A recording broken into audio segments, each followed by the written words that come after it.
Durante un rato impreciso, todo permaneció a oscuras, una oscuridad silenciosa y absoluta, y después comenzó a oír voces, unas voces que lo arrastraban desde las profundidades del limbo donde se encontraba, unas voces que no pudo identificar al principio, y a lo lejos, en algún punto indeterminado, oyó el lamento de unas sirenas de policía. Le han dado. Oh, Dios mío. Comprueba que no hay nadie más. Espera. No puedo encontrar la herida. Ayúdame. ¿Barry? Barry, ¿puedes...? Barry, ¿puedes oírme? Rebeca. Barry abrió los ojos y los cerró inmediatamente, apretando las pupilas al sentir el palpitante dolor en el interior de su cabeza. Sentía otro pinchazo de dolor en su brazo izquierdo, agudo y constante, pero no tan intenso como el dolor de su cabeza. Ya había conocido ambos tipos de dolor en el pasado. Me han disparado y luego me han dado de frente contra un árbol, o contra algún cabrón con un bate de béisbol. Intentó abrir los ojos de nuevo mientras unas manos pequeñas le recorrían el pecho buscando suavemente. Tardó un segundo en enfocar la vista en los preocupados rostros que lo rodeaban, Jill, Chris y una Rebeca de aspecto aterrorizado que le estaba metiendo los dedos por debajo de su camiseta para buscar la herida. Gracias a Dios, las sirenas habían enmudecido, aunque todavía oía los coches de policía subir a toda marcha por la calle, el eco de sus potentes motores resonando a través del parque boscoso. El bíceps izquierdo, murmuró Barry, y comenzó a levantarse. Los oscuros árboles comenzaron a girar a un lado y a otro, y Rebeca lo empujó suavemente para que se tumbara de nuevo. No te muevas, dijo con una voz firme. Quédate tumbado un momentito, ¿de acuerdo? Chris, dame tu camiseta. Pero Umbrella, comenzó a decir Barry. No están aquí, dijo David, de rodillas junto a ellos. Estate quieto. Rebeca le levantó el brazo con cuidado y lo miró por ambos lados. Barry flexionó un poco el brazo y frunció el rostro por el dolor que sintió, pero se dio cuenta de que la herida no era grave. El hueso estaba intacto. Justo en el deltoides, dijo por fin Rebeca. Me parece que vas a tener que dejar de levantar pesas durante una temporada. Su tono de voz era desenfadado, pero él percibió la preocupación reflejada en su mirada. Comenzó a enrollar la camiseta de Chris alrededor de la herida mientras la observaba con detenimiento. Tienes un chichón bastante feo en la sien, dijo. ¿Cómo te sientes? Aunque sentía que la cabeza todavía le latía, el dolor se había convertido en una molestia sorda. Estaba un poco mareado y sentía unas leves ganas de vomitar, pero recordaba su nombre y qué día de la semana era. Si era una conmoción cerebral, la verdad es que no lo impresionaba mucho. He tenido resacas peores. Me siento bastante jodido, contestó. Pero aparte de eso, estoy bastante bien. Debo de haberme dado un golpe con un árbol al caer. Se levantó de nuevo hasta quedarse sentado mientras Rebeca terminaba el improvisado vendaje y esta vez se mantuvo firme sin problemas. Tenían que ponerse en movimiento antes de que la policía decidiera registrar el bosque. Pero, ¿a dónde irían? Les parecía poco probable que Umbrella atacara 2 veces en la misma noche, pero no les apetecía poner a prueba su teoría. No estarían a salvo en ninguno de sus hogares. Al menos, su familia estaba lejos del peligro en la casa de los padres de Katie, en Florida. La idea de que las niñas podían haber estado jugando en sus habitaciones cuando comenzó el tiroteo. Se puso de pie tambaleándose, pero encontró la fuerza necesaria para hacerlo en la rabia con la que vivía desde aquella noche en la mansión Spencer. Wesker había amenazado a Katie y a las niñas para que Barry lo ayudara a llegar a los laboratorios subterráneos y lo había obligado a cooperar con él para ocultar todas las pruebas que implicaban a Umbrella. El sentimiento de culpabilidad de Barry se había convertido en una sensación de furia en los días siguientes, una rabia que superaba cualquier otro sentimiento similar que hubiera tenido en su vida. «Cabrones», gruñó Barry. «Malditos cabrones de Umbrella». Los demás se pusieron de pie al mismo tiempo que él, y la pálida luz de la luna se reflejó en el torso desnudo de Chris. Todos parecían sentirse muy aliviados de que no estuviera gravemente herido. Todos menos David, que parecía desolado como jamás antes lo había visto Barry. Tenía los hombros hundidos por un peso invisible y desconocido, y cuando comenzó a hablar, fue incapaz de mirar a los ojos de Barry. «El hombre que te ha disparado», dijo David, mientras levantaba una mano en la que se veía una pistola del 9 con silenciador, con todo el cañón manchado de sangre. Barry, lo he matado. Es Jay Shannon. Barry se quedó mirándolo fijamente. Entendió las palabras, pero no pudo aceptar lo que significaban. No era posible. No has visto bien. Está demasiado oscuro. David se dio la vuelta y atravesó el espacio lleno de árboles que los separaba del cuerpo caído. Barry lo siguió tambaleándose, y su cabeza comenzó a dolerle por algo más que un golpe contra el tronco de un árbol. No puede ser Shannon. No, de ninguna manera. David ha perdido los nervios por el tiroteo. Eso es. Ha cometido un error. Solo que David jamás perdía los nervios en un tiroteo. Jamás lo había hecho, y no cometía errores con tanta facilidad. Barry apretó los dientes por el dolor que sentía y lo siguió, esperando y deseando por primera vez que su amigo estuviese equivocado. El individuo se había caído de espaldas o David le había dado la vuelta. Fuese como fuese, ahora sus ojos abiertos miraban sin vida al cielo estrellado, con una aguja de pino metida en uno de ellos. El proyectil, semiperforante, de la bereta de David había abierto un agujero directamente en el corazón del atacante. Sin duda, había sido un disparo afortunado. Cuando miró la cara blanca por la pérdida de sangre del cadáver, Barry sintió que su corazón también quedaba sin vida y se convertía en piedra. Dios, Shannon, ¿por qué? ¿Por qué lo has hecho? ¿Quién es? Preguntó Jill en voz baja. Barry se quedó mirando fijamente al hombre muerto, incapaz de contestar. La respuesta de David llegó carente de tono y sentimiento. Es el capitán Jay Shannon, de los Stars de Oklahoma City. Barry y yo nos entrenamos con él. Barry encontró fuerzas para hablar, pero fue incapaz de dejar de mirar la cara inmóvil de Jay. Lo llamé la semana pasada, cuando llamé a David. Estaba preocupado por nosotros. Me dijo que se mantendría ojo a visor con respecto a las actividades de Umbrella. Y seguimos hablando de tonterías durante un par de minutos, poniéndonos al día sobre nuestras cosas y también contándonos viejas historias. Le dije que le iba a enviar fotografías de mis hijas, y él me dijo que tenía que colgar, que le había encantado hablar conmigo, pero que tenía que marcharse a una reunión. En ese momento Umbrella ya debía de haberlo comprado, y darse cuenta de aquello fue una revelación brutal y repentina, algo horrible y cruel. Puede que Umbrella fuera la responsable del ataque, pero los que lo habían llevado a cabo eran los Stars, de modo que la casa de Barry había sido destrozada por gente a la que él conocía, y le había disparado un hombre al que él consideraba su amigo. El silencio se vio roto por el ladrido de varios perros, un sonido que se filtró a través de los árboles. Por el número y el lugar de donde procedían, parecían ser el equipo de perros de la policía de Raccoon City, que había llegado a la casa. Barry alejó la mirada del cadáver y sus pensamientos regresaron al presente y a la situación en que se encontraban. Tenían que marcharse.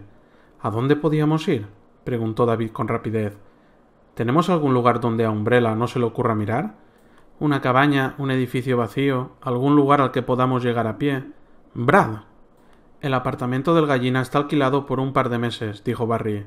Está vacío y a menos de 2 kilómetros de aquí. Vamos, ordenó David. Atravesaron el terreno de juego del parque con Barry a la cabeza y los demás siguiéndolo bajo la luz de la luna. Vieron un pequeño sendero que salía del parque, un par de bloques de edificios más allá, y hacia allí se dirigieron con la esperanza de que estuvieran lo bastante lejos como para que los policías no se acercaran a investigar. Barry había atravesado aquel parque 1.000.000 de veces con su mujer a su lado y sus hijas trotando alrededor. Mi hogar. Este es mi hogar. Y nunca volverá a ser el mismo para mí. Barry sintió que el agujero de bala se volvía a abrir y comenzaba a sangrar de nuevo. Apretó su mano derecha sobre la pegajosa camiseta y dejó que el dolor que sentía alimentara su determinación de seguir adelante mientras atravesaban los escasos árboles y se dirigían a la casa de Brad. Se acabó. Esto se acabó. Mis hijas no van a crecer en un mundo en el que puede suceder algo como esto. No si yo puedo hacer algo por evitarlo. Ya habían ocurrido tantas cosas, y este solo era el comienzo de su lucha. Todavía conocía gente en los Stars en quien sabía que podía confiar, personas con las que podía contar, y no lo pillarían con la guardia bajada 2 veces. Quizá la próxima vez que Umbrella llamara a su puerta no tendrían que salir corriendo. Y si Rebecca y David lograban tener éxito con la operación de Maine, tendrían lo que necesitaban para hacer caer a la compañía de una vez para siempre. Umbrella se había metido con la gente equivocada, y Barry planeaba estar en el lugar apropiado cuando se dieran cuenta de su error. Jill abrió la puerta de la pequeña casa como una auténtica experta utilizando un simple clip pisapapeles y uno de los pendientes de Rebecca. La joven se llevó inmediatamente a Barry al cuarto de baño para utilizar el botiquín de la casa, mientras Chris se dedicaba a buscar una camisa o algo similar para vestirse. David y Jill registraron minuciosamente todo el lugar, y él se sintió a cada minuto más satisfecho de la elección tomada. No podían haber escogido un escondite mejor, y era un alivio saber que tanto Barry como los otros dos miembros del equipo Alpha dispondrían de un sitio seguro desde donde trabajar. La casa de 2 dormitorios compartía un patio con una familia muy preocupada por el tema de la seguridad. En cuanto David abrió la puerta trasera, unas grandes y brillantes luces inundaron el pequeño rectángulo de césped. Además, por el aspecto de la valla y unos cuantos detalles más en su interior, adivinó que tenían un perro bastante grande en algún lugar de la casa. También había otras 2 casas a ambos lados, y la ventana de la parte frontal daba al patio de un colegio, al otro lado de la calle. No existía ningún tipo de cobertura para cualquier equipo de asalto que quisiera acercarse. La casa estaba amueblada de forma sencilla aunque desordenada. Era bastante obvio que su anterior ocupante había huido presa del pánico. Unos cuantos objetos personales y algunos libros estaban esparcidos aquí y allá por todas las habitaciones, como si Vickers hubiera sido incapaz de decidir qué llevarse en su apresuramiento por abandonar Raccoon City. Y con lo que ha ocurrido esta noche, tampoco puedo culparlo por salir huyendo. Era evidente que Vickers había escogido el trabajo equivocado, aunque eso no lo convertía necesariamente en un cobarde. Arriesgar la vida de forma casi diaria no era un trabajo adecuado para todo el mundo, y si se tenían en cuenta todos los acontecimientos de las últimas horas, la opción más inteligente para alguien como Brad Vickers era alejarse de aquella situación. Les hubiera venido muy bien su ayuda, pero por lo poco que Barry le había contado sobre aquel individuo, el piloto del equipo Alpha no era el tipo de persona con el que a él le gustaba trabajar. Aun en el caso de que no se pegara un tiro por accidente, Vickers había perdido la confianza de sus compañeros de equipo, y no había nada peor que aquello en una situación de crisis. David se quedó sentado en la atestada y oscura sala, sobre un sofá de un horrible color verde, intentando ordenar sus ideas, mientras Jill inspeccionaba más a fondo la cocina. Él había logrado encontrar una libreta y un bolígrafo, y ya estaba escribiendo los nombres y los números de teléfono de los miembros de su equipo y de sus contactos, además del teléfono de la casa de Brad para llevárselo. Miró alrededor sin ver nada, mientras se esforzaba por recuperarse de los efectos de la adrenalina sobrante, algo que siempre le ocurría después de un combate. No quería olvidar nada importante, ningún detalle que necesitara ser discutido antes de que él y Rebecca se marcharan. Barry, Jill y Chris tendrían que enfrentarse a las consecuencias del ataque por sí solos. Los Stars, el poema de Trent, los objetivos y los contactos. Era difícil concentrarse después de pasar por una experiencia tan agotadora, y el hecho de que ya hubiera llegado cansado a Raccoon City no lo ayudaba en nada. Desde hacía días no dormía bien, y pensar en todo lo que se avecinaba hacía aún más difícil concentrarse. La información de Rebecca sobre el Dr. Griffith era desconcertante, y eso era quedarse corto. Aunque estaba tan decidido como antes a llevar la operación en la ensenada de Caliban, era otra preocupación que añadir a una lista ya de por sí interminable. Chris entró en la habitación con una camiseta desteñida de color azul sin mangas, y se dejó caer en una silla que había justo delante de David. El rostro le quedó envuelto en las sombras de la estancia. Se quedó así durante unos momentos, y luego se inclinó hacia adelante, por lo que su cara quedó iluminada por los pocos rayos de luz que entraban por la ventana, y David pudo ver su expresión. La mirada de la joven era cansada, pensativa, y estaba llena de culpabilidad. «Mira, David», dijo tuteándolo, «las 2 últimas semanas han sido muy duras para todos nosotros, ¿sabes? Esperar para saber cuál iba a ser la reacción de Umbrella, la suspensión de empleo y sueldo, la sensación de que nuestros amigos habían muerto en vano. Chris se detuvo un instante antes de continuar. Solo quiero decirte que lo siento si empezamos con mal pie antes, y que me alegro mucho de que estés de nuestro lado. No tendría que haberme portado como un auténtico capullo. David se quedó sorprendido e impresionado por la sinceridad de aquellas palabras. Cuando él tenía 25 años, hubiera preferido que le arrancasen las uñas a mostrar sus sentimientos, excepto en el caso de la rabia, por supuesto. Jamás había tenido problemas para expresar sus cabreos. Otra herencia de tu querido padre. No creo que debas sentirte culpable por nada de eso, contestó David en voz baja. Tus preocupaciones están más que justificadas. Yo también me encuentro bastante tenso, y no quería llegar a ponerme en plan mandón. Los Stars son... para mí significan mucho, y quiero que los Stars sean lo que fueron al principio. Jill apareció procedente de la cocina, lo que evitó a David tener que continuar con su balbuceante discurso. Se sintió aliviado al ver que Chris parecía entender lo que había querido decir. El joven lo miró fijamente a los ojos y asintió lentamente, como diciendo que la situación se había aclarado entre los dos. David suspiró para sus adentros, preguntándose si alguna vez lograría superar su reticencia a expresar sus emociones.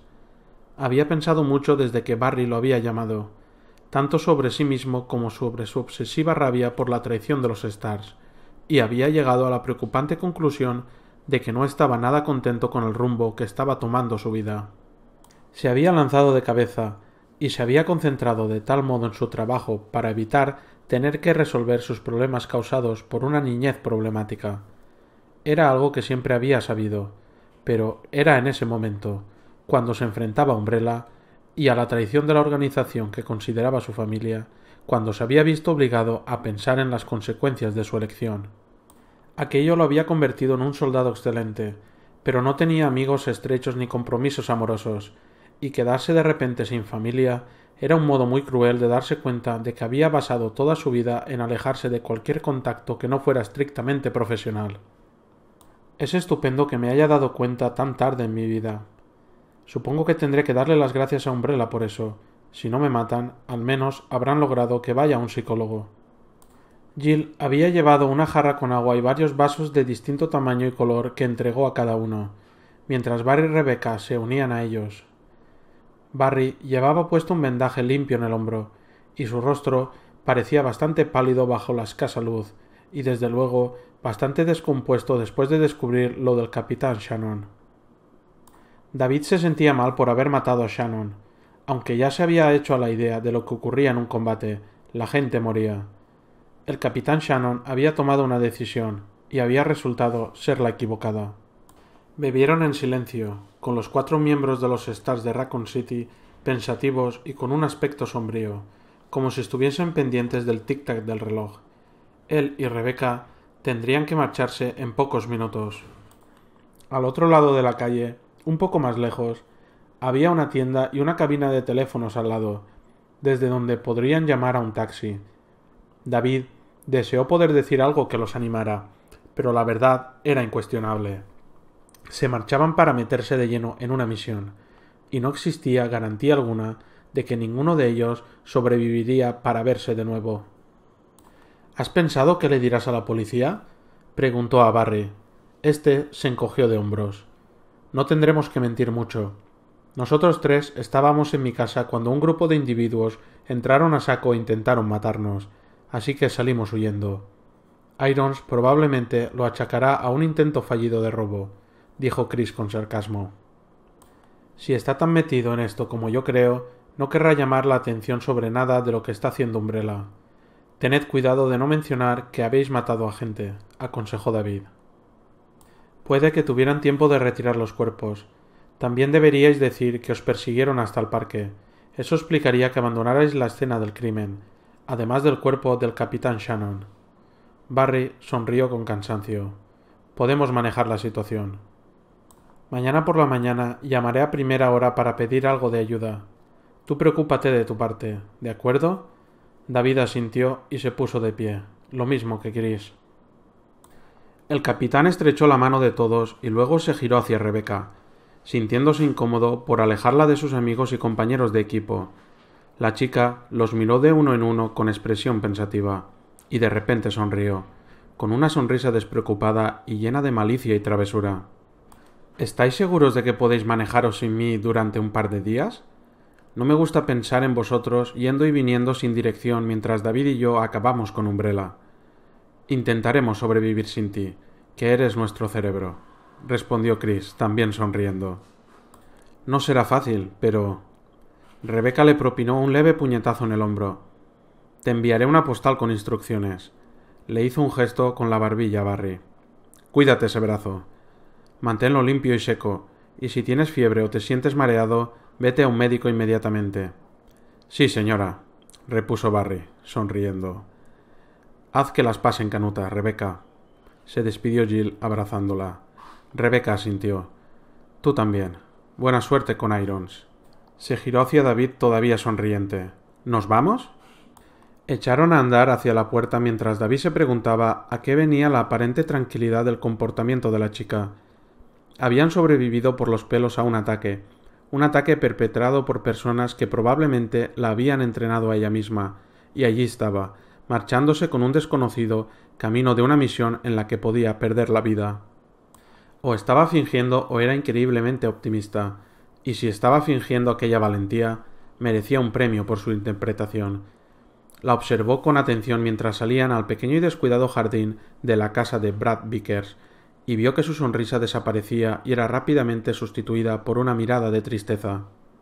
Pero más allá, en la profundidad de sus ojos, atisbó la misma concentración intensa que había advertido cuando ella les habló acerca del doctor Griffith y sus investigaciones. Fuese lo que estuviese pensando, aquella mirada le indicó a David que ella conocía perfectamente los riesgos a los que se iba a enfrentar, pero que se negaba a sentirse acobardada por ellos. La definición más exacta de valentía. David estaba satisfecho por la decisión que había tomado de alistar a Rebecca Chambers en aquella misión. Era inteligente, profesional y estaba tan comprometida como el resto del equipo. Además, era tan superior en su campo de especialización como los demás lo eran en el suyo propio. Su única esperanza era que la combinación de sus habilidades fuese suficiente para entrar y salir de una sola pieza de las instalaciones de la ensenada de Caliban, con las pruebas necesarias para demostrar la naturaleza de los experimentos de Umbrella. Aquello podía llevar a la ruina a la compañía que había corrompido a los Starr, y, quizás, gracias a ello, él podría dormir de nuevo tranquilo. David asintió y los dos comenzaron a andar hacia el teléfono para llamar al taxi.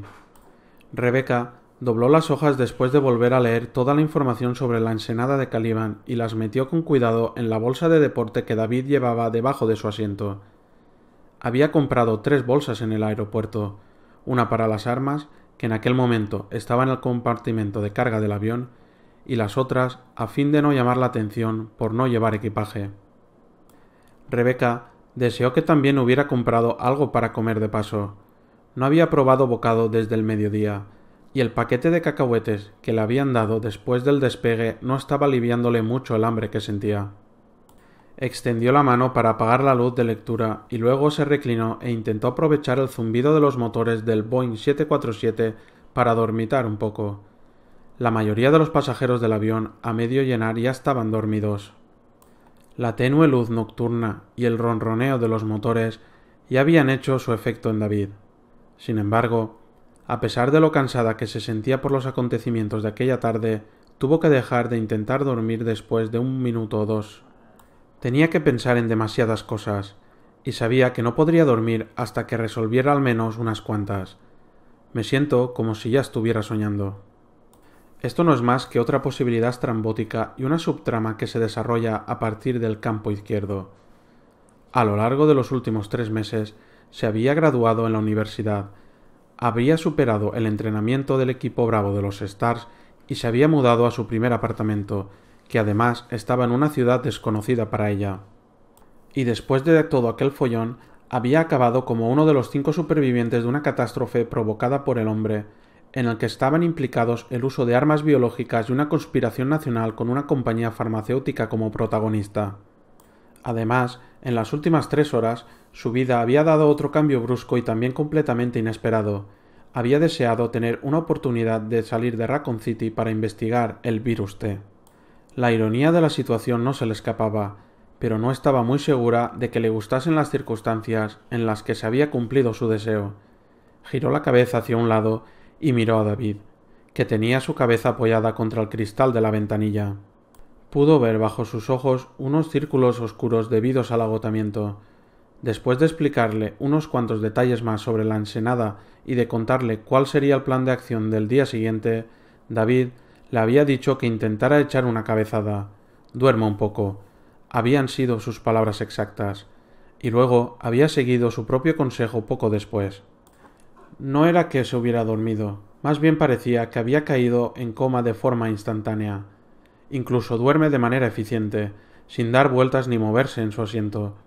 Parece que se obliga a sí mismo a obtener el máximo descanso posible en el poco tiempo que tiene. Le parecía un hombre extremadamente eficaz e inteligente, aunque un poco solitario. A pesar de la tranquilidad que mostraba cuando se encontraba bajo presión, a la hora de mantener una charla informal parecía bloquearse, lo que llevó a Rebecca a preguntarse qué clase de vida llevaba. Había quedado impresionada por la rapidez con que había trazado un plan para escapar de la casa de Barry, y estaba encantada de que fuera el jefe de la operación en la ensenada de Caliban, aunque le costaba pensar en él como en un capitán. No emanaba una aureola de autoridad y no parecía agradarle la idea, ya que había insistido en que lo llamara David, incluso cuando había tomado el mando durante el ataque. No parecía tanto que estuviera dando órdenes como que estuviera ofreciendo consejos. Quizá sea el acento. Todo lo que dice parece tan amable. David frunció el entrecejo mientras dormía, y sus párpados se estremecieron. Al cabo de unos cuantos segundos, sus labios dejaron escapar un gemido casi infantil de angustia. Rebecca pensó por un momento en despertarlo, pero entonces pareció superar cualquiera que fuese su inquietud, ya que su ceño desapareció. Rebecca apartó la vista al sentir de repente que estaba invadiendo su intimidad. Quizás está soñando con el ataque, por haber tenido que matar a alguien que conocía. Se preguntó si a ella le acosaría el recuerdo del hombre que había matado, la silueta recortada entre las sombras que se había desplomado al suelo junto a la casa de Barry. Todavía estaba pensando la sensación de culpabilidad, pero cuando se detuvo a pensarlo con mayor tranquilidad, se sorprendió al descubrir que no estaba intentando razonar sobre el asunto. Había disparado contra alguien, y esa persona podía estar muerta, y lo único que sentía era alivio por haber impedido que la matara a ella o a algún otro miembro del equipo. Rebecca cerró los ojos e inspiró profundamente el fresco y presurizado aire de la cabina. Notó el olor a sudor seco sobre su piel, y decidió que su principal prioridad en cuanto llegaran al hotel sería darse una buena ducha. David no quería correr el riesgo de ir hasta su casa por si alguno de los asaltantes lo había reconocido, así que irían a un hotel cercano al aeropuerto poco después de cambiar de aviones. La reunión previa a la misión se celebraría en la casa de uno de los otros 3 miembros del equipo, una experta forense llamada Karen Driver. David le había comentado que probablemente Karen pudiera prestarle ropa limpia, aunque se había ruborizado al decirlo. Desde luego, en algunas cosas era un tipo raro. E inmediatamente después de la reunión, recogeremos nuestro equipo y nos iremos, así de fácil. Aquel pensamiento le provocó un nudo en el estómago. Le envió un escalofrío por todo el cuerpo, y la obligó a admitir la verdadera razón por la que no podía dormir. Solo 2 semanas después de la pesadilla vivida en la mansión de Umbrella, allá en Raccoon City, estaba por enfrentarse de nuevo a la misma situación. Sin embargo, al menos esta vez tenía una idea de lo que podía encontrar y del embrollo en el que se estaba metiendo. Además, el plan era entrar y salir de las instalaciones sin siquiera enfrentarse a las criaturas creadas por el virus T. Pero el recuerdo del peor monstruo de Umbrella, el tirano, estaba muy fresco en su memoria. Aquel enorme cuerpo contrahecho creado con fragmentos de su propio ser, como aquella tremenda garra que habían visto en el helipuerto de la mansión. La sola idea de que alguien como Nicholas Griffith pudiera tener acceso al virus para utilizarlo. Rebecca decidió que ya había pensado demasiado y que tenía que dormir un poco. Aclaró su mente lo mejor que pudo y se concentró en su respiración, inhalando y exhalando, cada vez con mayor lentitud, al tiempo que contaba mentalmente hacia atrás a partir de 100. Aquella técnica de meditación jamás le había fallado con anterioridad, aunque no creía que funcionara en esta ocasión. 99, 98, el Dr. Griffith, David, Stars, Caliban. Se quedó profundamente dormida antes de llegar a 90. Soñó con sombras que se movían, sin estar provocadas por ninguna luz.